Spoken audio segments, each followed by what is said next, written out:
When we talk about tinctures, we usually concentrate on medicinal uses and dosage and reproducibility, but we don't often think about that alcohol itself as a medicine and as something that our humans have interacted with is as old as fermentation and potentially older than fire in that way.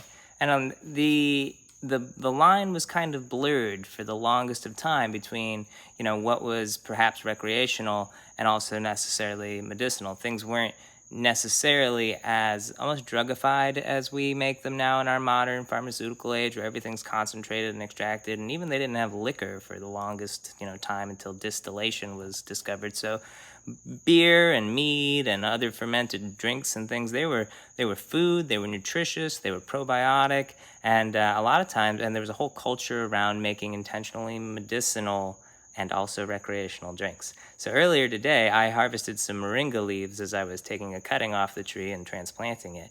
And I was thinking to myself, well, maybe I'll make this medicinal tincture that's a standardized batch like I normally do. But then I was like, wait a minute, I've got an extra bottle, and gosh, the virus has been, if nothing else, a lot of folks, we're all having a little more drinks than we maybe would have if we had anywhere else to go or drive. So my stepmom and I like to have afternoon drinks and things, and that's been all well and good. And I thought, hey, maybe if I mix my vodka with my moringa leaves, I can actually break that barrier between medicine and recreation. While I'm drinking the vodka as a recreational drink, I will also be getting like a multivitamin of all the alcohol and water-soluble medicines that are in the moringa leaves.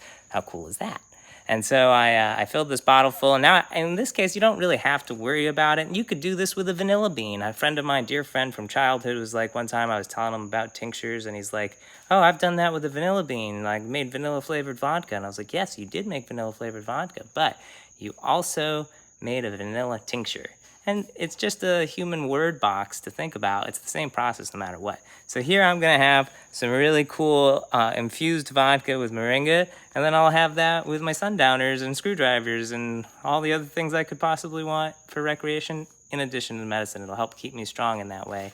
And that's cool. And, we'll have a fun time with it as well. So I just thought I'd share that with you. Not always do you have to give it this clinical look. You can also have some fun with it.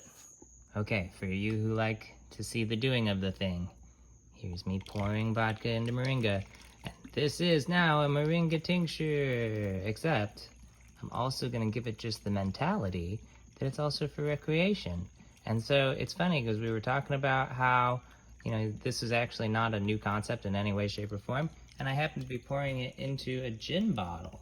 Now if you look at this small batch gin bottle, it says it contained juniper, elderflower, lemongrass, coriander, angelica root, and other select botanicals.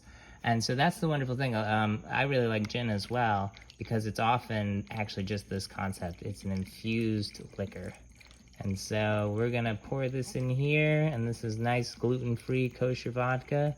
And I'll actually kind of mash it a little bit with a stick. Not a stick, but like the handle of a stirry spoon or something, a nice wooden thingy. And you'll see that will change color, and we'll give you an update when it changes color. I suspect it'll change to bright greenish brown color as it gets stronger. But anyways, yeah, not a new idea. So there it is. That's as easy as it is. Just do it yourselves, and you can make an experience.